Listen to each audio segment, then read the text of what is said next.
Hi everyone, welcome to JR Talks YouTube channel. I am your friend Rahul Jaiswal. जी हाँ दोस्तों, अब हिम्मत दिखाने का जो समय है वो आ गया है दोस्तों, and that's why I am going to make a video जिसमें आपको एक एनर्जेटिक और मोटिवेशनल वीडियो मिलने वाला है आप लोग के एग्जाम्स के रिगार्डिंग। जी हाँ दोस्तों, जैसे कि आप जानते हैं कि बोर्ड एग्जाम्स काफी नजदीक आ चुका है। लगभग 15-20 दिन के अंदर आपको बोर्ड एग्जाम्स देखने मिल जाएगा, और उसके कुछ ही दिनों के बाद जो हमारे बाकी स्टैंडर्ड के स्टूडेंट्स हैं, जैसे 7वीं 8वीं 9वीं वाले, या फिर आप देखोगे तो 11th वाले, उनके भी फाइनल एग्जाम्स चल रहे होंगे। तो ये वीडियो सभी के लिए कॉमन होने वाला है, ठीक है। तो ये जो वीडियो है ना, इसमें मैं आपको क्या बताने वाला हूं कि लास्ट मोमेंट तक हमें लड़ना है। ऐसा मैं क्यों बोल रहा हूं, लास्ट मोमेंट तक क्यों फाइट करना है, क्यों लड़ना है? क्योंकि देखो, अक्सर ये होता है कि हम एज ए स्टूडेंट जब भी हम लोग लास्ट क्लास में आ जाते हैं ना, तो दो चीज होता है। एक तो हम बहुत ज्यादा आगे बढ़ जाते हैं, ठीक है, कि यार हमारा सब पढ़ के हो गया, हम बहुत कॉन्फिडेंट फील कर रहे हैं। और जो दूसरे कैटेगरी के बच्चे होते हैं वो हार मान जाते हैं। वो उनको ऐसा लगता है कि यार मेरा तो कुछ पढ़ के नहीं हुआ, मेरा कुछ हो ही नहीं सकता, और मुझे लगता है कि मैं तो पास भी नहीं हो सकता।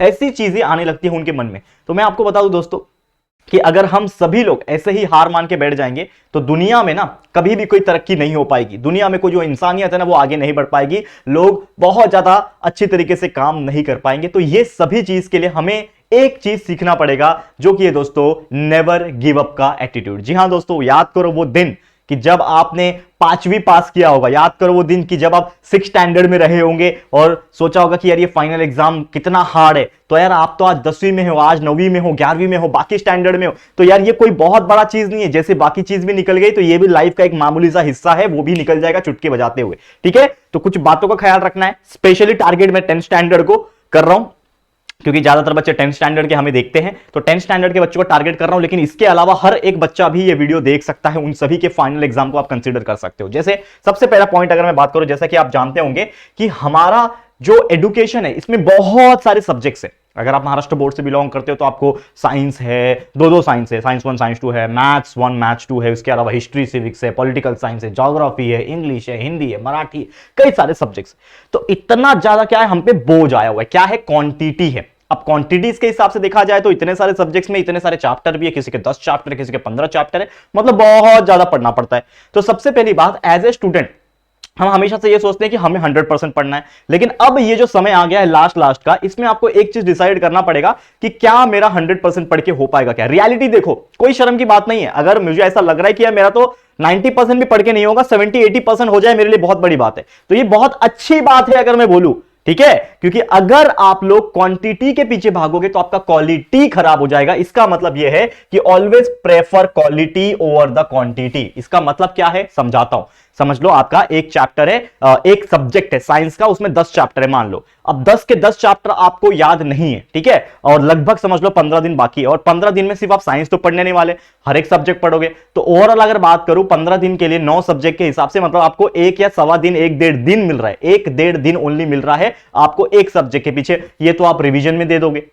तो मतलब मेरे को नया कोई सब्जेक्ट, नया कोई चैप्टर पढ़ने का चांस ही नहीं। इसका मतलब यह है कि समझ लो कि अभी 10 में से मेरा 8 चैप्टर पढ़ के हो गया है। तो मैं आपसे बोलता हूं कि जो बचे हुए 2 चैप्टर है वो ना पढ़ो, कोई बात नहीं, या फिर थोड़ा बहुत पढ़ो, पूरा मत पढ़ने जाओ। लेकिन जो बचे हुए 8 चैप्टर जो आपने पहले से पढ़ के रखे थे ना, उसको रिवाइज करना इंपॉर्टेंट है। मतलब अब जो आप चैप्टर पढ़ चुके हो उसको आपको रिवाइज करना है, और आपका जो क्वालिटी है उसको बढ़ाना है। क्वांटिटी बढ़ा के फायदा नहीं है। पता चला वो बचे हुए 2 चैप्टर पढ़ने के चक्कर में आप रिवाइज कर ही नहीं पाए, और डायरेक्ट एग्जाम में बैठोगे, सोचोगे कि मेरे को तो 10 चैप्टर आते हैं, लेकिन एग्जाम में जब रियलिटी में जब क्वेश्चन के आंसर्स लिखने बैठोगे तो आपको कुछ याद नहीं आएगा। क्यों? क्योंकि आपने तो रिवाइज ही नहीं किया, क्योंकि आप तो क्वांटिटी के पीछे भाग रहे थे, आपको क्वालिटी से मतलब नहीं था। तो यार क्वालिटी इज ज्यादा पावरफुल देन क्वांटिटी। तो क्वालिटी पे फोकस करना है, अपने आप चीजें अच्छी हो जाएगी, ठीक है। And also learn hard first. बच्चे क्या होते हैं ना, सबसे पहले उठाते हैं इजी चैप्टर पढ़ते हैं। अरे यार कितना इजी चैप्टर है, फटफट पढ़ लिया, कॉन्फिडेंस आ गया, कितना मजा आ गया, मैंने तो आज 4 चैप्टर पढ़ लिए। लेकिन भैया आपने 4 चैप्टर इजी वाले पढ़े। सबसे पहले उस टारगेट करो, उस चैप्टर को टारगेट करो कि जो आपको बिल्कुल नहीं आते थे।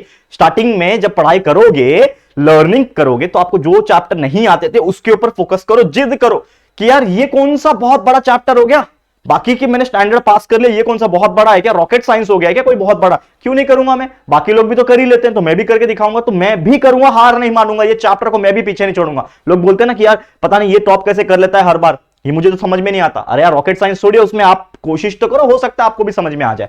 तो आपको हमेशा मेहनत करते रहना है। Secondly, make schedule. अब बच्चे क्या करते हैं, लास्ट में शेड्यूल उनका पूरा एकदम सत्यानाश हो जाता है। शेड्यूल आपने बनाया, मुझे एक दिन में इतना घंटा पढ़ना है, ऐसे चैप्टर्स पढ़ने, लेकिन हो ही नहीं पा रहा है। ठीक है, तो शेड्यूल के हिसाब से अगर नहीं कर पाओगे तो ऑब्वियसली कुछ चीजें नहीं हो पाएगा। क्योंकि देखो, हम कोई भी चीज का प्लान जब करते हैं और जब प्लानिंग के हिसाब से जब चीजें करने लगते हैं तो एग्जीक्यूशन प्रॉपर तरीके से हो गया ना, तो आपको समझ में आता है कि यार कितना इजी था। लेकिन अगर कोई प्लानिंग नहीं है, मुझे पता ही नहीं है मेरे को कल क्या करना है, मुझे मालूम ही नहीं है मेरे को क्या पढ़ना है, तो यार कैसे पढ़ोगे, फिर कैसे आप एनालाइज कर पाओगे चीजों को। तो यार प्लानिंग करना बहुत जरूरी है। शेड्यूल जो भी आप बनाए हो या फिर जो हमसे आपने लिया है उसको स्ट्रेट फॉरवर्ड तरीके से फॉलो करो और उसके हिसाब से अकॉर्डिंगली लर्न करना स्टार्ट कर देना। साथ ही में do more learning plus writing practice. बच्चे याद तो कर लेते हैं लेकिन उसको लिखने का प्रैक्टिस नहीं करते। जितना हो सके लर्न करने के बाद राइटिंग प्रैक्टिस में लाओ, क्योंकि जितना आप लिखोगे उतना आपका हैंडराइटिंग इंप्रूव होगा, आपको पेपर लिखने का तरीका पता चलेगा, उतना आपका एक हैबिट बनता जाएगा। क्योंकि ऐसा नहीं है ना कि आप सीधा जाके एग्जाम में आओगे लिखोगे। कभी कभी तो कुछ लोग को देखा होगा आपने कि सीधा सीधा पहली बार एग्जाम में लिखने शुरू करते हैं, तो यार उनका हैंडराइटिंग निकलता ही नहीं, क्योंकि उन्होंने राइटिंग प्रैक्टिस किया ही नहीं। जैसे अक्सर हमें वैकेशंस में ना, हमने कुछ पढ़ाई नहीं की होती है, वैकेशंस में हम लोग पेन तक नहीं उठाते हैं, सीधा 1.5 महीने बाद जब स्कूल खुलेगा तो हम पेन उठा के लिखने की कोशिश करते हैं, तो हमसे हैंडराइटिंग निकलता ही नहीं है। सेम उसी चीज से आपका एग्जाम में वैसा ना हो, इसके लिए आपको कंटिन्यूअस लिखने के साथ, पढ़ने के साथ साथ लिखने की प्रैक्टिस डालनी पड़ेगी, जिससे आपकी अच्छी इंप्रूवमेंट हो सकती है। साथ ही में जितना हो सके क्वेश्चन पेपर और सैंपल पेपर जो होते हैं, आपके फाइनल ईयर के क्वेश्चन पेपर है, आपका बोर्ड एग्जाम का क्वेश्चन पेपर है, उसको उठाओ, कहीं से भी मिल जाएगा, गूगल कर लो या फिर कहीं मार्केट से उठा लो, पब्लिकेशंस के बहुत सारे बुक्स आते हैं, उठा लो, उसको जितना हो सके प्रैक्टिस करो। और प्रैक्टिस कैसे करोगे, जितना टाइम आपको चाहिए होता है। जैसे नॉर्मल तौर पे कि समझ लो मैथ्स का पेपर है, अगर 2 घंटे का पेपर है 40 मार्क्स का, तो 2 घंटा ही आपको टाइमर लगा के रखना है स्टॉप वॉच में।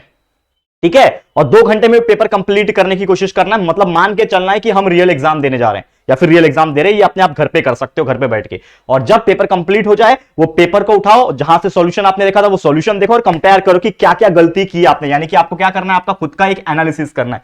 ये गलती से आपको रियलाइज होगा कि कहां आपको प्रॉब्लम आ रहा है, किस क्वेश्चन में तकलीफ हो रही है, क्या टेक्निकल फॉल्ट आ रहा है, न्यूमेरिकल में आ रहा है, थ्योरेटिकल में आ रहा है, डायग्राम्स में आ रहा है, फ्लो चार्ट्स में आ रहा है, फिल इन द ब्लैंक्स में आ रहा है, किस में आ रहा है। ये दिक्कत आपको पता चलेगी, जिसको आप वापस से अच्छे से पढ़ के रिकवर कर सकते हो, और जिससे आपका ये गलती जो अभी हो रहा है वो एग्जाम में नहीं होगा, रियल एग्जाम में नहीं होगा। ठीक है, एंड हमने तो हमेशा से आपकी हेल्प की है, तो we are trying and we are helping you always. जैसे कि आप जानते हैं हमारा मेन चैनल जेआर ट्यूटोरियल्स पे हर चीज हमने डाल रखी है, वीडियो से लेके एलएमआर सीरीज से लेके रिवीजन, हर चीज हम करा रहे हैं आपके लिए। तो बस आप लोग पढ़ते रहो, आपके लिए हम मदद करने के लिए हमेशा तैयार थे। ठीक है, तो वीडियो से एलएमआर सीरीज सब चीज अवेलेबल है। बस आपसे एक ही रिक्वेस्ट है, जितना हो सके पढ़ाई करो। और मेरी तरफ से ट्रिक नहीं बोलूंगा, सॉरी ट्रिक बोलूंगा, try to utilize your morning. जितना हो सके अपने सुबह का टाइम को इस्तेमाल करो। क्योंकि मैं हमेशा से एक डायलॉग बोलता हूं कि जब आधी दुनिया सो रही होती है दोस्तों, तो आपको उठ के हसल करना है, मेहनत करना है। क्योंकि जिस वक्त आप मेहनत कर रहे होंगे, जिस वक्त आप लोग ईमानदारी से अपना पढ़ाई कर रहे होंगे, लर्न कर रहे होंगे, उस वक्त वो लोग सो रहे होंगे,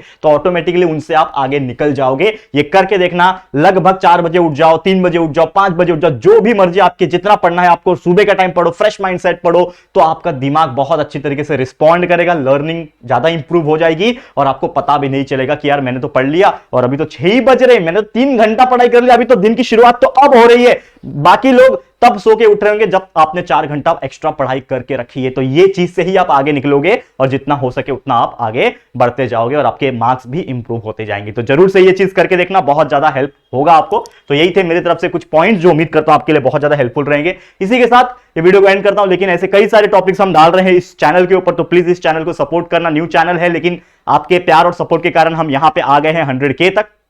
सपोर्ट बनाए रखना, प्यार बनाए रखना, आपके लिए हम कंटिन्यूस ऐसी मेहनत करते रहेंगे। वीडियो पसंद आए तो लाइक करना, शेयर करना अपने दोस्तों के साथ, और पहली बार चैनल पे आए हो तो चैनल को सब्सक्राइब जरूर से कर देना। ठीक है दोस्तों, तो जल्दी मिलेंगे हमारे एक और न्यू वीडियो में, तब तक के लिए thank you and good bye.